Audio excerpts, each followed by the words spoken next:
সম্মানিত দর্শক শ্রোতা, আসসালামু আলাইকুম। আজকের বিষয় হচ্ছে আগামী ৪৮ ঘন্টার মধ্যে এই ডক্টর মোহাম্মদ ইউনূসের পতন হতে যাচ্ছে, হওয়ার সম্ভাবনা আছে।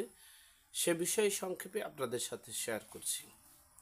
দেখেন, ডক্টর মোহাম্মদ ইউনূস তিনি এই দেশটাকে বিভাজন করে ফেলছেন।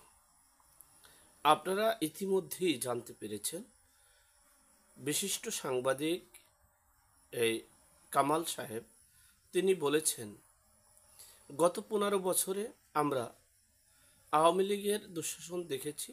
বিরোধী দলের সাথে তাদেরকে মামলা দিত, তারা এলাকা ছাড়া থাকতো, বাড়ি ছাড়া থাকতো, তারা জঙ্গলে থাকতো, তারা নির্জনে থাকতো।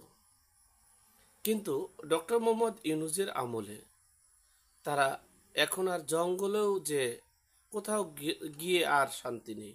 এখন আর মামলা না, মব কিলিং হচ্ছে, মব জাস্টিস হচ্ছে। ফ্যাসিস্ট বলে তাকে উত্তম মাধ্যম দেওয়া হচ্ছে, ফ্যাসিস্ট বলে তাকে অত্যাচার নির্যাতন করা হচ্ছে। দেশের কোনো আইনি ব্যবস্থা নেই বলতেই চলে। এইভাবে একবারে স্পষ্ট ভাষায় এই ডক্টর সাংবাদিক কামাল সাহেব বলেছেন।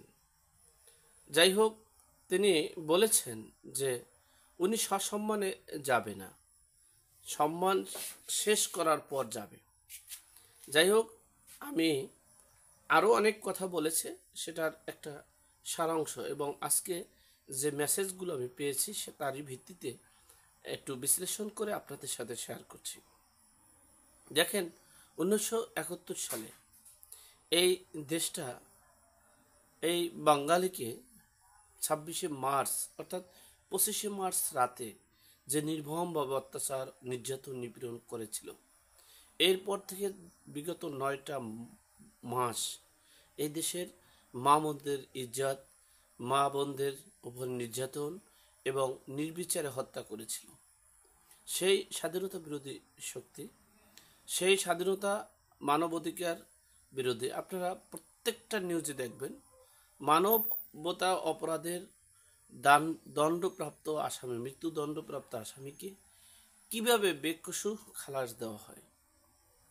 বেকসুর খালাস মানে এই একটা খালাস দেওয়া হওয়ার মানে হচ্ছে তিনি মানে এর সাথে কোনো সম্পর্ক তার নেই, এটাই প্রমাণিত।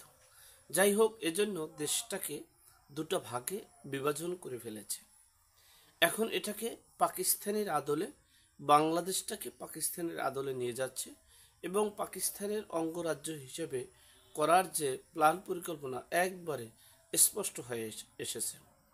আপনারা ইতিমধ্যেই যুক্তরাষ্ট্রের আপনারা প্রতিবেদন দেখেছেন, এরপরে আল জাজিরার জুলকার নায়ক সাংবাদিক তার প্রতিবেদন দেখেছেন, এরপরে আপনারা দেখেছেন বিভিন্ন রাষ্ট্রের প্রতিবেদন এবং এমনকি আজকে যে নিউজটা আসছে যুক্তরাষ্ট্রের, সেখান থেকে আসছে শেখ হাসিনাকে ফ্যাসিস্ট বলা যাবে না, বলা উচিত নয়।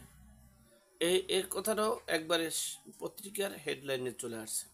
যাই হোক, আমি ইতিপূর্বে বলেছিলাম যে সসম্মানে এই ডক্টর মোহাম্মদ ইউনূসকে যাওয়া উচিত, কারণ তার এই বাঙালির বিকৃত মস্তিষ্কের লোকের সাথে তার নেতৃত্ব থাকা উচিত না বলে মনে করি। কিন্তু এই ডক্টর মোহাম্মদ ইউনূস তিনি যাচ্ছেন না। তিনি তো যাবেন, তবে সম্মান নিয়ে যাবেন না, ইচ্ছায় যাবেন না, অনিচ্ছায় অর্থাৎ জনগণের ঠেলায় যাবেন। এই 48 ঘন্টার যে একটা আলটিমেটাম আমরা শুনতে পেরেছি, সেই আলটিমেটামটার মূল হচ্ছে এই স্বাধীনতা বিরোধী অপরাধের মৃত্যুদণ্ডপ্রাপ্ত আসামি যে আজাহার, এই আজাহারুল ইসলামের মানে খালাস দেওয়ার প্রতিবাদে সারা ঢাকার শহর শাহবাগ অচল, এমনকি 48 ঘন্টার আলটিমেটাম দেওয়া হয়েছে। এমনকি আপনারা ইতিমধ্যেই শুনতে পেরেছেন, আমাদের বিশিষ্ট সাবেক উপদেষ্টা জ্ঞানী গুণী এই আমাদের কিংস পার্টির সভাপতি নাহিদ ইসলামও বলেছেন যে ডক্টর মোহাম্মদ ইউনূসের পদত্যাগের এই একটা মানে রাজনীতির স্বার্থ হাসিল করার জন্য একটা গোষ্ঠী চাপ প্রসার কিক করার কারণে তিনি পদত্যাগ করতে পারে। যাই হোক, সর্বোপরি কথা হচ্ছে দেশের বিচার ব্যবস্থা নেই, দেশের মব কিলিং, মব জাস্টিস হচ্ছে, দেশের কোনো মানুষ নিরাপত্তায় থাকতে পারছে না। অপরদিকে এই স্বাধীনতার অপরাধের যে মৃত্যুদণ্ড প্রাপ্ত আসামিকে খালাস দেওয়ায় দেশের মানুষকে একবারে একটা পাকিস্তানি একটা বাঙালি দুইটা ভাগে বিভক্ত করে ফেলেছেন ডক্টর মোহাম্মদ ইউনূস। এখন দেখার বিষয় পাকিস্তান জিতে না বাঙালি জিতে, সেটাই এখন সময়ের ব্যবধানে সব কিছু ফুটে উঠবে। আল্লাহ আমাদের সকলকে সঠিক জ্ঞান দান করার তৌফিক দান করুক। আল্লাহ আমাদের সকলের বিপদ আপদ বালা মুসিবত থেকে হেফাজত করুক। আমিন। আসসালামু আলাইকুম।